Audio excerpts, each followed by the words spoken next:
السلام علیکم ورحمۃ اللہ وبرکاتہ۔ الحمد للہ وکفا وسلام علی عبادہ الذین اصطفیٰ واجتبیٰ، اما بعد فاعوذ باللہ من الشیطان الرجیم، بسم اللہ الرحمن الرحیم۔ کنتم خیر امۃ اخرجت للناس تأمرون بالمعروف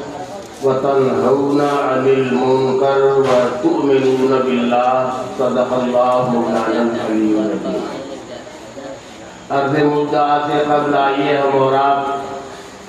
سبھی حاضرین مجلس مل کر انتہائی عقیدت و محبت اور خلوص و احترام کے جذبے کے ساتھ حضور سید عالم سرور عالم فخر آدم و بنی آدم نور مجسم رحمت عالم جناب احمد مجتبیٰ محمد مصطفیٰ علیہ صحیح و ثنا کی مقدس بارگاہ میں جھوم کر والہانہ عاشقانہ جانثارانہ دل پگارانہ انداز میں ہدیہ درود و سلام بلند آواز سے پڑھیں صلی اللہ علیہ وسلم۔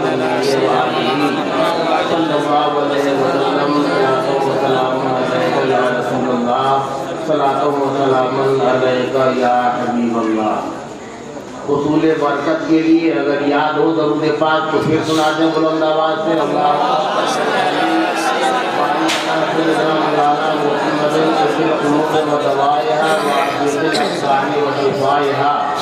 ونور الابصار وضیائها وآلہ وصحبہ دائما ابدا۔ وجہ درود پاک بار بار پڑھنے کی یہ ہے کہ ہمارے آپ کے آقا مولا صلی اللہ علیہ وسلم نے ارشاد فرمایا کہ وہ انسان سب سے بڑا بخیل ہے، سب سے بڑا کنجوس ہے جس کے سامنے میرا مبارک نام ذکر کیا جائے اور میرا مبارک نام سن کر وہ مجھ پر درود نہ پڑھے۔ یہ ہمارے آپ کے آقا فرماتے ہیں ہماری بھلائی کے لیے کہ وہ انسان کنجوس ہے، بخیل ہے کہ جب نبی کا صرف ذکر کیا جائے اور وہ درود نہ پڑھے۔ اور یہاں اپیل کی جائے کہ بلند آواز سے پڑھیے، بلند آواز سے پڑھیے تو اہل محفل اور پست آواز میں اور دھیمی آواز میں درود پاک پڑھتے ہیں۔ اس لیے ہمیں اپنی پوری دریا دلی اور سخاوت کا محبت کا ثبوت دیتے ہوئے بلند آواز سے درود پاک پڑھنا چاہیے۔ صلی اللہ علیہ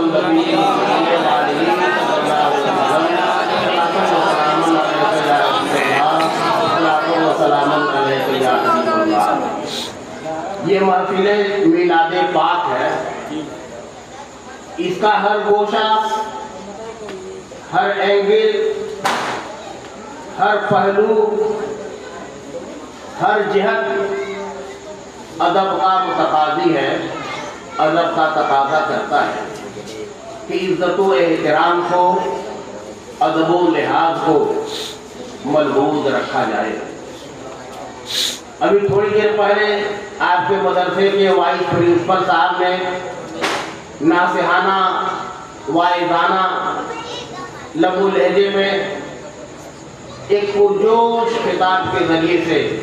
ہم تمام حاضرین مجلس کو، تمام سامعین کو محظوظ فرمایا۔ اللہ تعالیٰ ان کی بیان کی ہوئی تمام باتوں پہ ہم سب کو عمل کرنے کی توفیق عطا فرمائے۔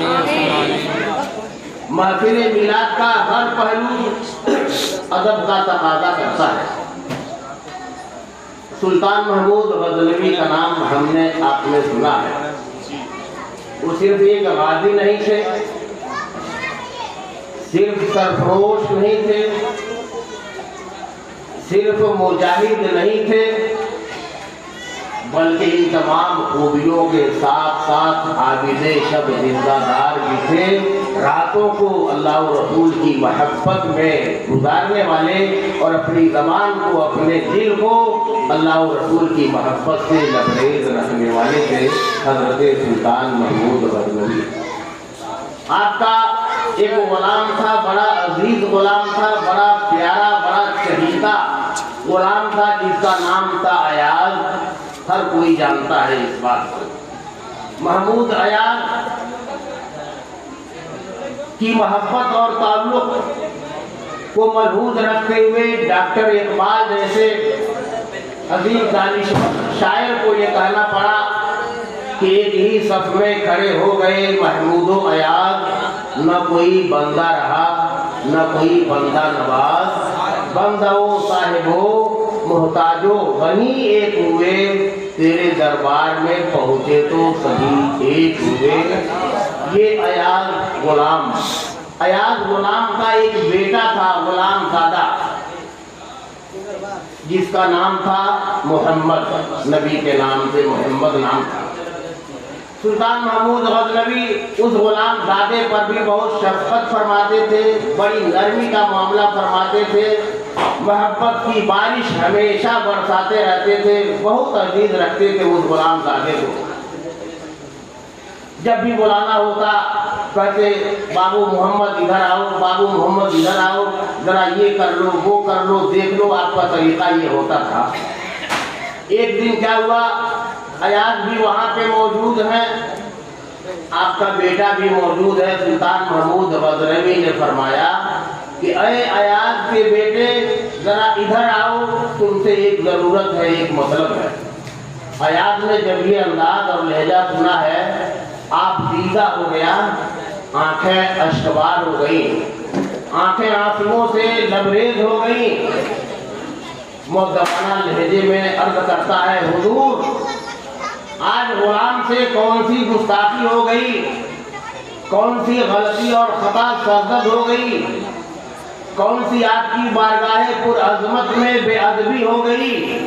کیسے آج آپ مجھ سے ناراض ہو گئے، اپنے غلام سے ناراض ہو گئے کہ غلام زادے کو روزانہ آپ اس کے پیارے نام محمد سے پکارتے تھے، اور آج آپ نے کہا ہے اے ایاز کے بیٹے بات کیا ہے؟ سنیے، دیکھیے، عبرت حاصل کیجیے، نصیحت کا دروازہ کھولیے، کشادہ کیجیے، کہاں وہ تھے اور آج کہاں ہم ہیں۔ سلطان محمود غزنوی نے فرمایا کہ بات اصل میں یہ ہے کہ میں تم سے ناراض نہیں ہوں، تم سے خفا نہیں ہوں، تم نے کوئی بے ادبی اور گستاخی نہیں کی ہے، بات اصل میں یہ ہے کہ تمہارے بیٹے کا نام چونکہ محمد ہے، یہ نام ہر پہلو سے قابل ادب ہے، قابل لحاظ ہے، قابل عزت ہے، قابل حرمت ہے، قابل تعظیم ہے۔ اس سے پہلے جب بھی میں تمہارے بیٹے کا نام لے کے رکھ کے پکارتا تھا، محمد کہا کرتا تھا، تو اس وقت میں باوضو رہا کرتا تھا۔ اتفاق یہ ہے کہ ابھی میں بے وضو ہوں اور اس عظیم نام کو میں بے وضوئی کی حالت میں نہیں لے سکتا۔ اللہ اکبر، نام کسی کا محمد ہو اور بے وضو ہونے کی حالت میں اس کے نام لینے کو بھی بے ادبی سمجھا جائے، بے احترامی سمجھا جائے۔ ایمان یہاں پر مکمل ہوتا ہے، ایمان کی چاشنی یہاں پہ ملتی ہے، ایمان کا لطف یہاں پہ حاصل ہوتا ہے، ایمان کا ذائقہ اسے کہتے ہیں جو دل و جان سے، اپنے رگ و پے سے نبی سے عشق رکھتا ہے، نبی سے محبت رکھتا ہے، اسی کی یہ شان ہوتی ہے کہ جب دنیا سے وہ جاتا ہے تو اس کا نرالا انداز ہوتا ہے، لحد میں عشق رخ شہداء دار لے کے چلے، اندھیری رات سنی تھی چراغ لے کے چلے، اور پڑی ہے اندھے کو عادت کے شورباہی سے کھائے، بٹیر ہاتھ نہ آئی تو داغ لے کے چلے۔ یہ عشق مصطفیٰ کی برکت ہے، عشق مصطفیٰ کا فیضان ہے، عشق مصطفیٰ کا یہ معیار ہے۔ ہم کہاں ہیں؟ نبی کا نام اذان میں بار بار پکارا جاتا ہے، نبی کے طریقے کی طرف بلایا جاتا ہے، حی علی الصلاۃ، آؤ نماز پڑھنے کے لیے، اپنے سجدوں سے اللہ کے گھر کو آباد کرنے کے لیے اور اللہ کے گھر کے نور سے اپنی زندگی کو پر نور اور مسرور کرنے کے لیے آؤ، حی علی الفلاح، کامیابی کے لیے آؤ۔ شکوہ یہ ہے کماتے ہیں برکت نہیں ہوتی ہے، کماتے ہیں بچتا نہیں ہے، بیمار ہو جاتے جاتے ہیں، تمام اہل خانہ مصیبت میں مرض میں مبتلا رہتے ہیں، نہ جانے کون سا عذاب ہے، نہ جانے کون سی بلا ہے، نہ جانے کون سی مصیبت ہے، نہ جانے کون سی ہوا ہے، نہ جانے کون سی غیر کی پرخطر چیز ہے جو ہماری کمائی کو ختم کر دیتی ہے اور ہماری کمائی میں برکت نہیں ہوتی ہے۔ شکوہ تو یہ ہے، شکایت تو یہ ہے، رونا تو یہ ہے کہ کس وجہ سے ہماری کمائی میں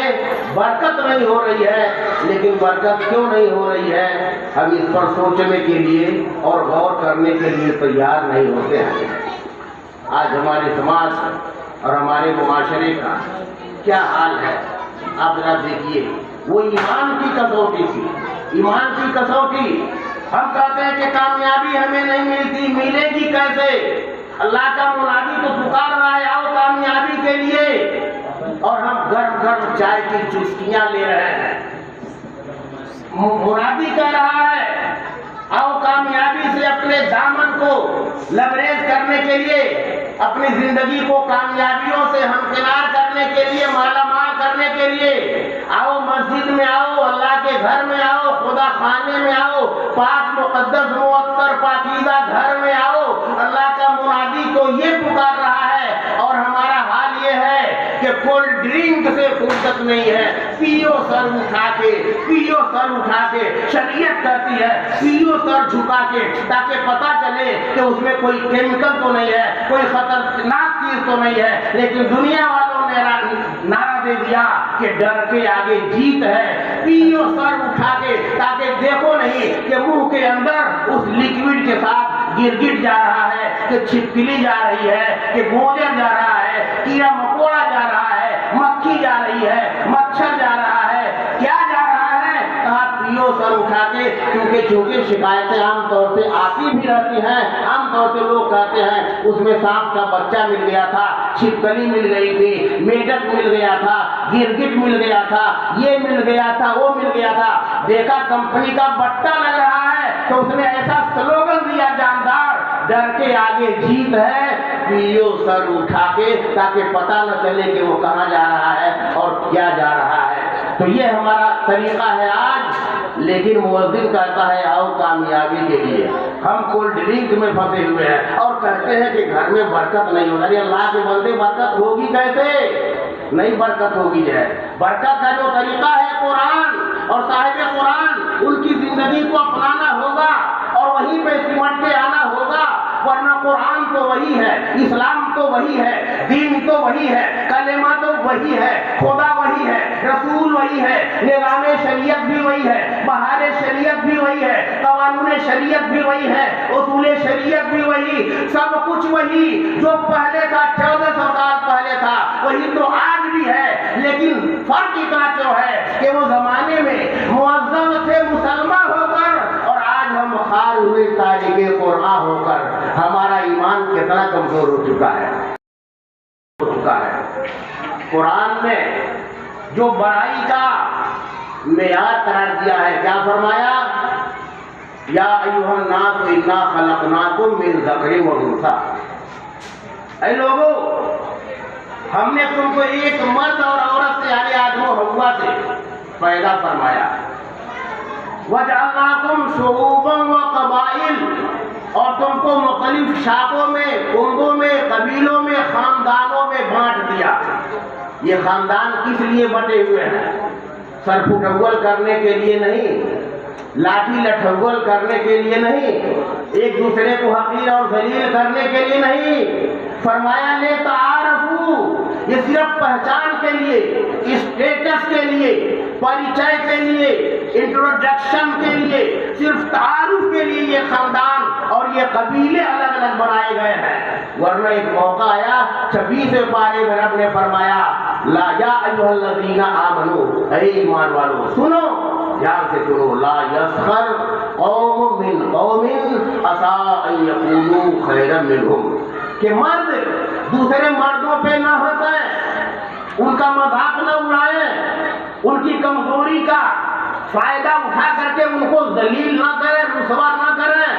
ان کو کمتر نہ سمجھیں۔ کیوں؟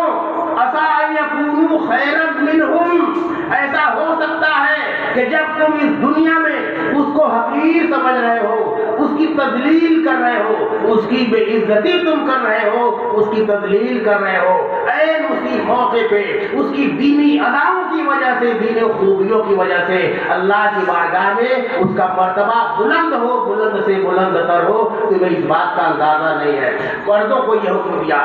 عورتوں کو بھی نہیں چھوڑا، ان کی بھی رہنمائی کی، فرمایا لا يسخر قوم من قوم عسى يكونوا خيرا منهم ولا نساء من نساء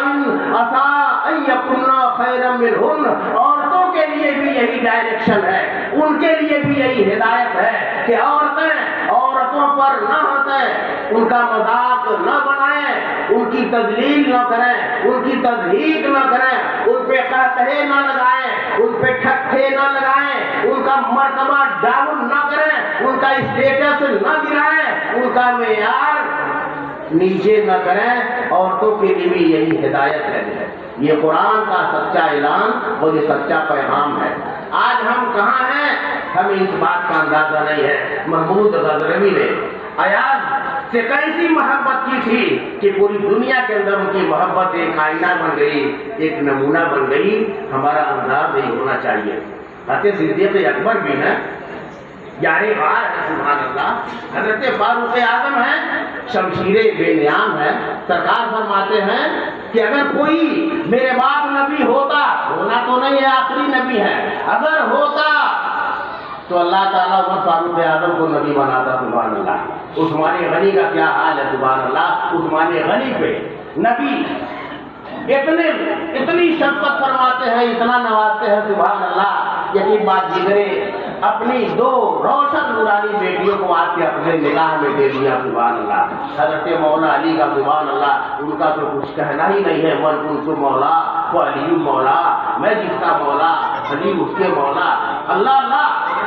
یہ خلفائے اربعہ اور پھر اور بھی جتنے عشرۂ مبشرہ ہیں کہ دنیا کی زندگی میں نبی نے فرما دیا سعد جنتی ہے، سعید جنتی ہے، یہ جنتی وہ جنتی، سب کو فرمایا، دنیا میں فرما دیا کہ یہ جنتی ہے، یہ سب جنتی ہیں، عشرۂ مبشرہ ہیں۔ لیکن نبی کے چبوترے پہ، نبی کے ٹکڑوں پہ پلنے والے کچھ غریب صحابہ بھی تھے، سبحان اللہ۔ حضرت خباب بھی ہیں، حضرت صہیب رومی ہیں، حضرت سلمان فارسی بھی ہیں، حضرت ابو ہریرہ بھی ہیں، حضرت بلال حبشی بھی ہیں، سبحان اللہ۔ اس سماج اور معاشرے میں ان کی بھی کوئی قدر نہیں تھی، ان کی بھی کوئی عزت نہیں تھی، ان کو بھی کوئی پوچھتا نہ تھا۔ لیکن اللہ اللہ، اگر ان سے کوئی پوچھے کہ بلال، ارے تم کو نبی کی صحبت نے، نبی کی برکت نے، نبی کی سیرت نے، نبی کی زندگی نے تمہیں کیا دیا، تو ایک بلال نہیں، ان کے جیسا ہر کوئی یہ پکارنے کے لیے تیار ہوتا کہ جب تک بھیگے نہ تھے تو کوئی پوچھتا نہ تھا، تو نے خرید کر مجھے انمول کر دیا۔ کچھ نہیں تھے، لیکن نبی کی بارگاہ میں جب آئے ہیں تو اتنا بہت کچھ ہو گئے۔ ابھی میں نے ذکر کیا عشرۂ مبشرہ ہیں زندگی میں، نبی نے جن کے جنتی ہونے کی خوشخبری اور بشارت دی ہے، لیکن اللہ نے کرم فرمایا ہمارے نبی، نبیوں کے نبی، رسولوں کے رسول، پیغمبروں کے پیغمبر جب معراج میں چلے، معراج کے سفر پہ جنت کی آپ نے سیر فرمائی، جہنم کی سیر فرمائی، رب کا دیدار فرمایا، اور تمام دنیا اور آخرت کی ان تمام چیزوں کو آپ نے وہاں پہ سزا اور جزا کے طور پہ ملاحظہ فرمایا۔ اور جب یہاں پہ لوٹ کے زمین پہ آئے، وفاداروں کی محفل میں بیٹھے، جانثاروں اور شمع نبوت کے پروانوں کی محفل میں بیٹھے، تو سرکار نے بلال کو اپنے قریب بلایا۔ بلال قریب ہوئے، پوچھا بلال ذرا ایک بات بتاؤ، سبحان اللہ۔ معراج سے لوٹے، بلال کو بلایا اپنے قریب، کہا بلال ایک بات بتاؤ۔ وہ بلال جن کا کوئی مرتبہ نہیں تھا، جن کا دنیا کے اندر میں کوئی اسٹیٹس نہیں تھا، کوئی پہچان نہیں تھی، کوئی مقام نہیں تھا، کوئی ویلو نہیں تھا، کوئی سمان نہیں تھا، لیکن نبی نے اپنے قریب بلایا، کہا بلال رب نے مجھے معراج عطا کی، جنت کی سیر کرائی، میں جنت میں گیا، جنت میں میں آگے قدم بڑھاتا جاتا تھا اور میں محسوس کرتا تھا کہ بلال میرے آگے آگے تمہارے قدموں کی آہٹ محسوس ہو رہی ہے، سبحان اللہ۔ تمام عشرۂ مبشرہ ہیں، ایک سے ایک وفادار جانکار صحابہ ہیں، مگر بلال اس سماج میں سب سے ابتر اور حقیر سمجھے جانے والے بلال، فرمایا بلال آخر کون سی نیکی اور خوبی تمہارے پاس ہے، کون سی نیکی اور کون سی قبولیت کا وہ اچھا کام تمہارے پاس سرمایہ بن کے ہے کہ وہ کام آ گیا تمہارے، اور جنت میں نے محسوس کیا کہ میرے آگے آگے تمہارے قدموں کی آہٹ محسوس ہو رہی ہے۔ حضرت بلال آپ دیدہ ہو گئے، رونے لگے، عرض کرتے ہیں یا رسول اللہ میرے پاس کوئی دولت نہیں ہے،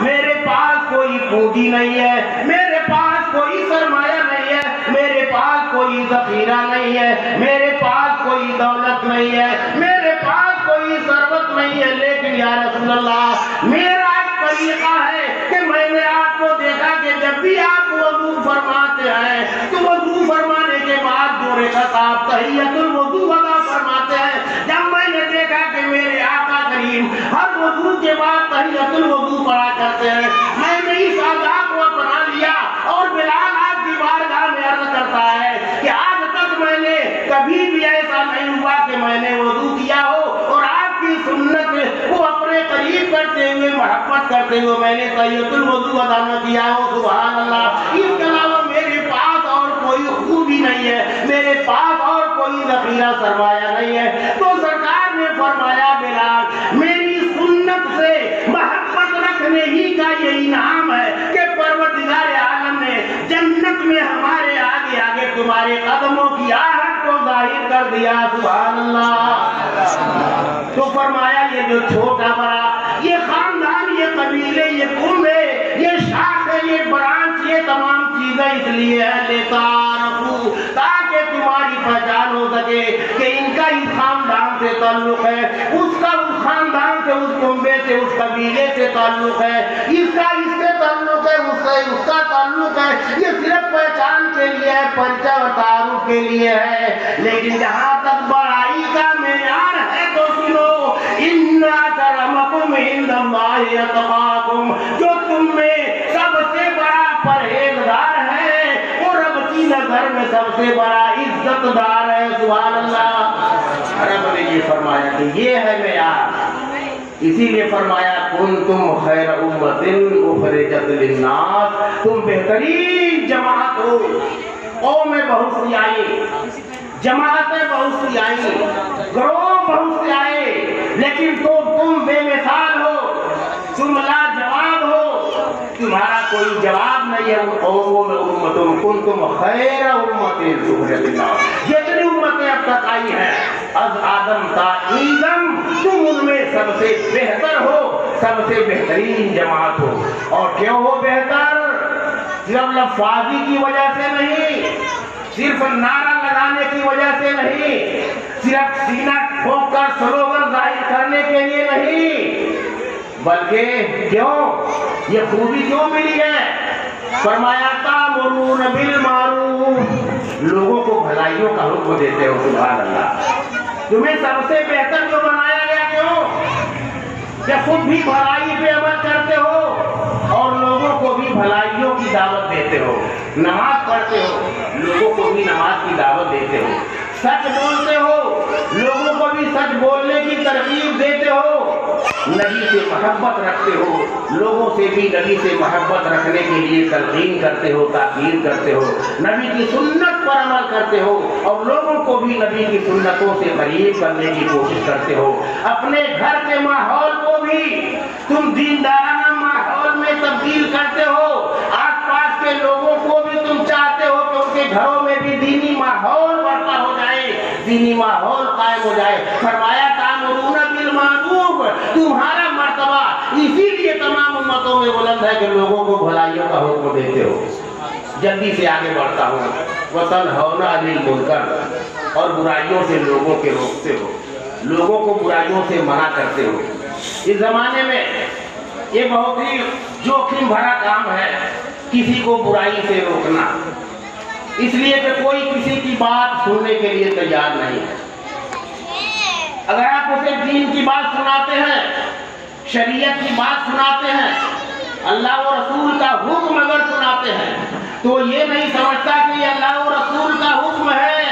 وہ یہ سمجھتا ہے کہ اگر میں نے اس بات پر عمل کر لی، ان کی بات کو ہم نے تسلیم کر لیا، اگر ہم نے قبول کر لیا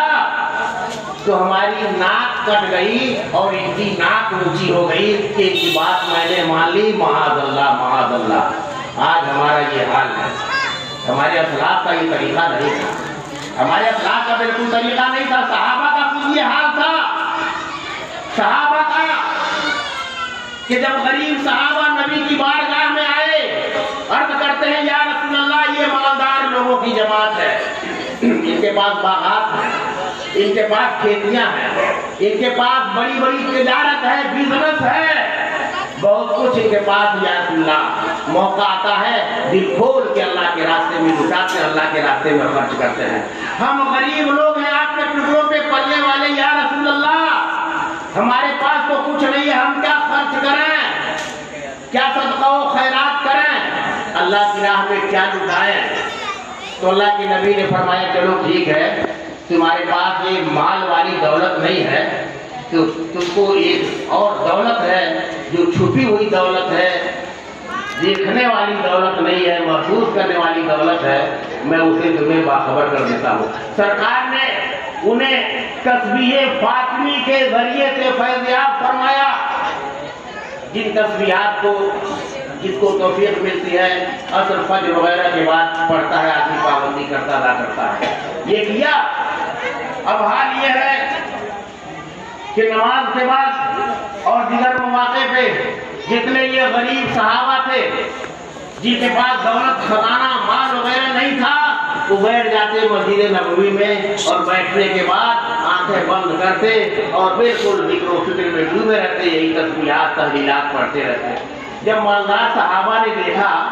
کہا کہ یہ کیا بات ہے، آخر ان لوگوں کو کون سی چیز مل گئی ہے جس کی یہ پابند، دیکھیے کتنا جذبہ جستجو تھا۔ آج تو منادی پکارتا ہے آؤ تو ہم جانے کے لیے تیار نہیں ہیں، کامیابی لے جاؤ تو ہم لینے کے لیے تیار نہیں ہیں، البتہ شکوہ کرنے کے لیے تیار ہیں۔ جب دیکھا ان معزز مالدار صحابہ نے تو کہنے لگے کہ آخر یہ معاملہ کیا ہے، اور جب انہوں نے تحقیق کی تو انہیں پتا چلا کہ سرکار نے انہیں کچھ تسبیحات بتائی ہیں جن کا یہ ورد کریں، وظیفہ پڑھتے رہیں، تو سرکار نے فرمایا ہے کہ انہی کے جیسا ثواب تم کو بھی ملتا رہے گا۔ اور جب مالدار صحابہ نے دیکھا ہے تو وہ بھی جو ہے مسجد نبی میں اپنی جماعت بنا کر کے وہ بھی بیٹھ گئے، حلقہ ذکر بنا کے وہ بھی پڑھنے لگے، سبحان اللہ سبحان اللہ، الحمدللہ الحمدللہ، اللہ اکبر اللہ اکبر، وہ بھی پڑھنے لگے۔ اب جب غریب صحابہ نے دیکھا، بارگاہ الہی میں حاضر ہوئے، عرض کرتے ہیں یا رسول اللہ آپ نے ایک دولت ہمیں عطا کی تھی، مالداروں نے یہ دولت بھی ہم سے چھین لی، اس میں بھی ہم پچھڑ گئے۔ اللہ کے حبیب نے فرمایا تھا کہ ذالک فضل اللہ یؤتیہ من یشاء، یہ اللہ کا فضل ہے، جس کو چاہے عطا کرے، نہ یہ کسی امیری کے ساتھ خاص ہے اور نہ کسی غریبی کے ساتھ خاص ہے، اسی خوش نصیب سعادت مند کے ساتھ یہ خاص ہے جس کے دل میں میری سنت اور میری محبت کا چراغ روشن ہو جل رہا ہو۔ سبحان اللہ، یہ جذبہ تھا سیکھنے کا جو دولت مند تھے صحابہ ان کے اندر بھی، وہ پوچھ پوچھ کے دیکھ دیکھ کے بیٹھ جاتے تھے۔ یہاں بلا رہا ہے، آؤ نہ کامیابی کے لیے، آؤ نہ نماز کے لیے، آؤ نہ اللہ رسول کو راضی کرنے کے لیے، لیکن ہمارا حال یہ ہے کہ شیطان کو راضی کرنے سے ہمیں فرصت نہیں ہے، پب جی کھیلنے سے فرصت نہیں ہے، یہ پب جی اب جی کب جی کب جی کبھی بھی سے فرصت نہیں ہے جب تک کہ آپ زمین کے اندر جنت چلے جائیں، اسے چھٹکارا ملنے والا دن نہیں ہے۔ چھٹکارا ملنے کا بس ایک ہی طریقہ ہے کہ ہمارے نبی نے قرآن مقدس کو جو نظام حیات بنا کے ہمارے سامنے پیش کر دیا ہے، اس کی تعلیمات کو اپنے سامنے رکھیں۔ فرمایا آخر میں وَتُؤْمِنُونَ بِاللَّهِ، اور اس لیے بھی تمہارا مرتبہ بلند ہے کہ تم اللہ پر ایمان رکھتے ہو۔ ارے اللہ پہ ایمان، ارے ہم کلمہ پڑھتے ہیں، مسلمان گھر میں پیدا ہوئے ہیں، مسلمان ماحول اور معاشرے کا حصہ ہے، ہاں ہم تو ہے صاحب ایمان ہیں، ہم تو صاحب اسلام ہے، ہم تو سچے پکے مسلمان ہیں، کیا کہنا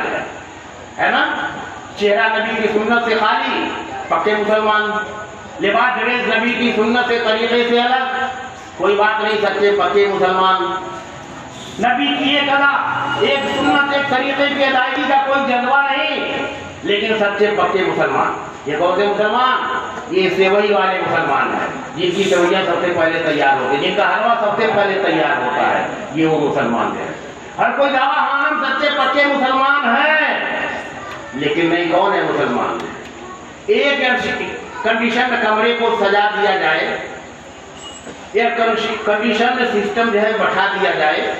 اتنی گرمی پڑ رہی ہے، اس کمرے میں پورا ماحول پھول جو ہے بنا دیا جائے، فرش مخمل بچھا دیا جائے، ایک آدمی کو ایک کے ساتھ داخل کر دیا جائے، جناب یہ آپ کے حوالے ہے، رات بھر آپ اس میں آرام فرمائیں اور چین سکون کی نیند جو ہے کہا ہاں ہاں میری قسمت نے ساتھ دیا ہے، یہ میری خوش نصیبی ہے کہ ایئر کنڈیشن روم ہمیں ملا ہے اس کڑی گرمی کے موسم میں، اللہ کا یہ بڑا شکر ہے، ٹھیک ہے کوئی بات نہیں ہے، آپ نے بتا دیا، لیکن آخر میں بتایا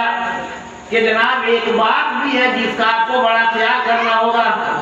نیت تو یہ بنایا تھا کہ آج گھوڑا گدھا بیچ کے سوؤں گا، لیکن اس نے کہا کہ جناب ان تمام خوبیوں کے ساتھ، آرائشوں کے ساتھ، ان تمام سہولتوں، سویدھاؤں اور فیصلے چیز کے ساتھ ساتھ ایک بات ہے کہ اس میں کبھی کبھی ایک زہریلا سانپ ہے، کبھی برآمد ہو جاتا ہے، کبھی طلوع ہو جاتا ہے، کبھی نکل آتا ہے، باقی اس کمرے میں کوئی دقت نہیں ہے۔ سبحان اللہ۔ اب جو حال ہوگا آپ اندازہ لگا سکتے ہیں، چہرے کا رنگ بدل جائے گا، رات بھر نیند نہیں آئے گی، لیٹ کر تو جانے دیجیے، بیٹھ کر کے بھی چین نہیں آئے گا اس کمرے میں، کہیں ادھر سے نہ آ جائے، کہیں ادھر سے نہ آ جائے، کہیں نیچے سے آ کے قدم بوسی نہ کر لے جوش عقیدت میں، کہیں ادھر سے آ کر کے دست بوسی نہ کر لے، رات بھر یہ خوف جو ہے ستاتا رہے گا، نیند نہیں آئے گی، ہے نا؟ دعوت تو ہر کوئی کرتا ہے کہ ہم اللہ پر ایمان رکھتے ہیں، کہاں اللہ پہ ایمان ہے؟ جب موت آنی ہوگی تو آئے گی، آئے گی، اگر اللہ پہ اگر ایمان ہوتا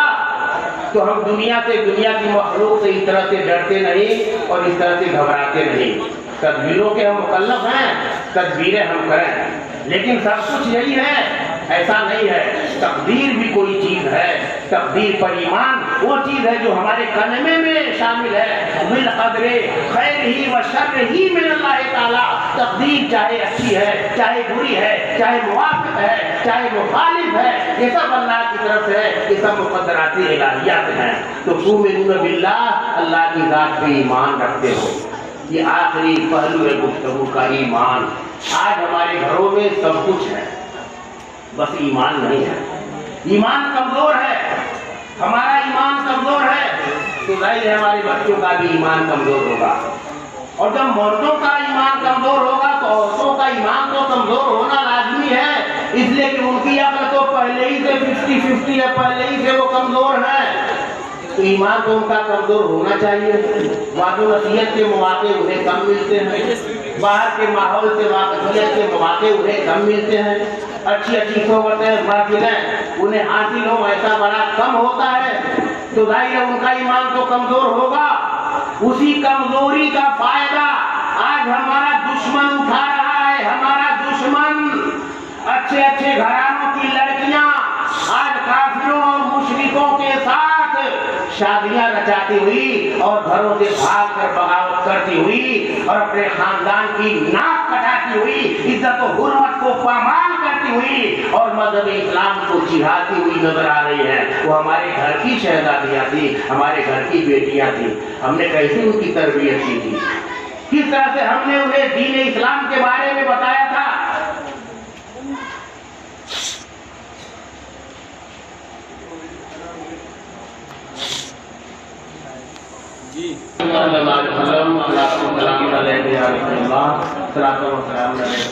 فرمایا تؤمنون باللہ، اللہ پر ایمان رکھتے ہو، کامل ایمان، اس لیے کنتم خیر امۃ کا اعزاز تمہیں حاصل ہے، تمہاری تمام امتوں میں تم سب سے اچھے ہو اور سب سے بہتر ہو۔ آج گھروں کے اندر آپ اگر نگاہ ڈال کے دیکھیں تو دینی تعلیم سے بالکل بیگانہ ہے، بالکل اجنبی ہے، گھر کے ماحول میں کوئی دینداری نہیں ہے، دین کی بات کرنے والا کوئی نہیں ہے۔ حالانکہ ہر دور میں یہ ضروری تھا، لیکن اس دور میں سب سے زیادہ ضروری ہے کہ اپنے بچوں اور بچیوں کو اسلام کی بنیادی تعلیمات سے انہیں واقف کرایا جائے اور بتایا جائے کہ یہی دنیا سب کچھ نہیں ہے، یہ دنیا تو چند روزہ ہے،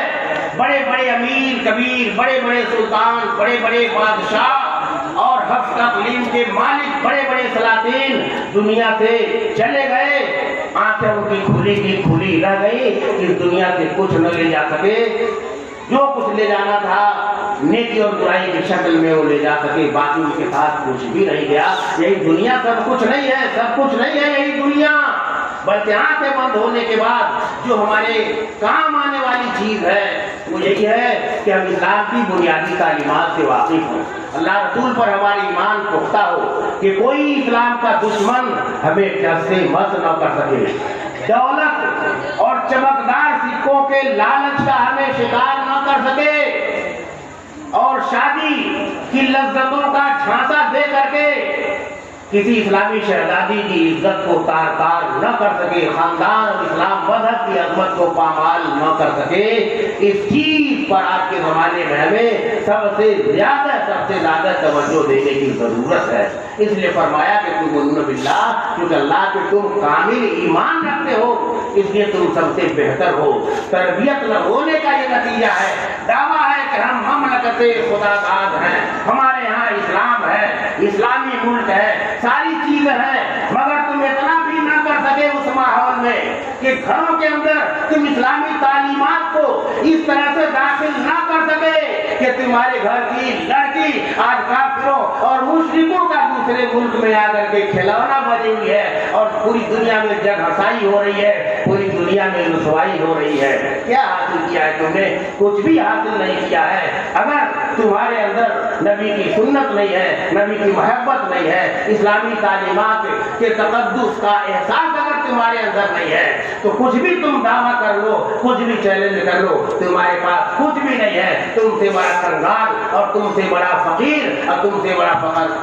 فقر بس جو ہے اس دھرتی پر کوئی بھی نہیں ہے۔ اس لیے اس بات کی ضرورت ہے ہمیں کہ ہم اپنے بچوں پہ زیادہ سے زیادہ دھیان دیں، اور اسلامی کی بنیادی تعلیمات میں آپ ڈاکٹر بنائیں، اللہ نے جتنی دولت آپ کو دی ہے ساری پڑھائیاں انہیں پڑھائیں، سب کچھ کریں، لیکن جو بنیادی تعلیمات ہیں ان تعلیمات سے اس طرح سے اپنے بچوں کو مضبوط کرنے آپ کہ وہ کسی بھی ماحول میں رہیں غیروں کے جھانسے میں نہ آئے، جہاں بھی رہیں اسلام کے ٹھوس پن، اسلام کے استحکام، اسلام کی مضبوطی اور اسلام کی عظمت کا احساس کراتے رہیں، اور یاد رکھیں کہ غالب کا فلسفہ نہ ہمارے کام آنے والا ہے نہ آپ کے کام آنے والا ہے۔ بارہ آپ نے سنا ہے نا کہ غالب اتنا بڑا شاعر جب مرنے لگا اور مرنے کا وقت آیا تو اتنا بڑا شرابی تھا کہ لوگ سراہی مٹکے کو شراب کے کنارے کرنے لگے، لوگوں نے کہا فرشتے آنے والے ہیں، سراہی کو شراب کے مٹکے کو پیالوں کو کنارے کر دیا جائے۔ تو اس نے کیا کہا اس وقت دنیا سے جانے کے وقت اس نے کہا تھا کہ وہ ہاتھوں میں جنبش نہیں، آنکھوں میں تو دم ہے، رہنے دو ابھی ساغر و مینا میرے آگے۔ کہا اگر میں اٹھا نہیں پا رہا ہوں تو کیا، جام سے جام ٹکرا نہیں پا رہا ہوں تو کیا، پینا اگر ضروری ہے تو جینا بہت ضروری ہے، اگر پی بھی نہیں پا رہا ہوں آنکھوں سے دیکھ تو رہا ہوں، زیانت سے کر رہا ہوں، آنکھوں کو ٹھنڈک تو پہنچ رہی ہے، آنکھوں کو سکون تو مل رہا ہے، دل کو چین و قرار تو حاصل ہو رہا ہے، ہٹاؤ نہیں دیکھنے دو، دیکھتا ہوں تو دل ٹھنڈا ہو جاتا ہے۔ یہ حال تھا غالب کا۔ کہا ٹھیک ہے میں مر جاؤں تو پھٹے پرانے چیخڑے میں لپیٹ کے قبر میں رکھ دینا۔ لوگوں نے کہا چچا غالب یہ کیسے، آپ تو بڑے شان والے بڑے شاندار جاندار شاعر، دنیا آپ کو جانتی ہے، آپ کی عظمت کا لوہا مانتی ہے، پوری دنیا میں آپ کا چرچا، آپ کی شہرت ہے، آپ ون فیمس پرسن ہیں، کہ وہ ایسا ہوگا پھٹے پرانے چیخڑے میں کفن میں کیوں؟